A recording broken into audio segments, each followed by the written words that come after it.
মাদ্রাসা শিক্ষার্থীদের জন্য আবারও ফ্রি সাংবাদিকতা কর্মশালার আয়োজন করছে ইনসাফ। আগামী শুক্রবার 1 মে অনুষ্ঠিত হবে এই কর্মশালা। এর আগে গত শুক্রবার ইনসাফের আয়োজনে মাদ্রাসা শিক্ষার্থীদের জন্য ফ্রি সাংবাদিকতা কর্মশালা অনুষ্ঠিত হয়। এতে শিক্ষার্থীদের ব্যাপক আগ্রহ ও স্বতঃস্ফূর্ত অংশগ্রহণ দেখা যায়। ধারণার চেয়েও কয়েক গুণ বেশি শিক্ষার্থী উপস্থিত হওয়ায় কর্মশালা স্থলে অতিরিক্ত চাপ তৈরি হয়। ফলে উপস্থিত সবার অংশগ্রহণ নিশ্চিত করা সম্ভব হয়নি। শিক্ষার্থীদের এই আগ্রহ ও চাহিদার বিষয়টি বিবেচনায় নিয়ে আগামী শুক্রবার দ্বিতীয় দফায় আরও একটি ফ্রি সাংবাদিকতা কর্মশালার আয়োজন করা হয়েছে। যারা গত কর্মশালায় অংশ নিতে পারেননি তাদের অগ্রাধিকার দিয়ে এবার অংশগ্রহণের সুযোগ দেওয়া হবে।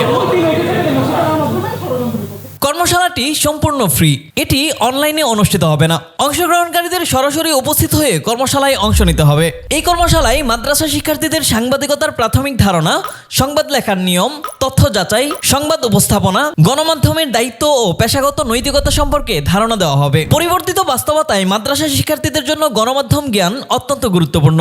সমাজ, রাষ্ট্র ও মুসলিম উম্মাহর বাস্তবতা তুলে ধরতে দক্ষ, দায়িত্বশীল ও আদর্শনিষ্ঠ সংবাদকর্মী তৈরি হওয়া সময়ের দাবি। আগামী শুক্রবারের কর্মশালায় অংশ নিতে আগ্রহীদের নির্ধারিত হোয়াটসঅ্যাপ নাম্বারে রেজিস্ট্রেশন করতে হবে। রেজিস্ট্রেশনের জন্য পূর্ণ নাম, মাদ্রাসা বা শিক্ষা প্রতিষ্ঠানের নাম, অধ্যয়নরত জামাত বা বিভাগ, মোবাইল নাম্বার ও বর্তমান ঠিকানা পাঠাতে হবে। নবীনদের এই আগ্রহ ও অংশগ্রহণের মধ্য দিয়ে আগামী দিনে সত্য, ন্যায় ও ইসলামী মূল্যবোধের পক্ষে কাজ করা নতুন প্রজন্মের সংবাদকর্মী গড়ে উঠবে বলে আশা করা হচ্ছে।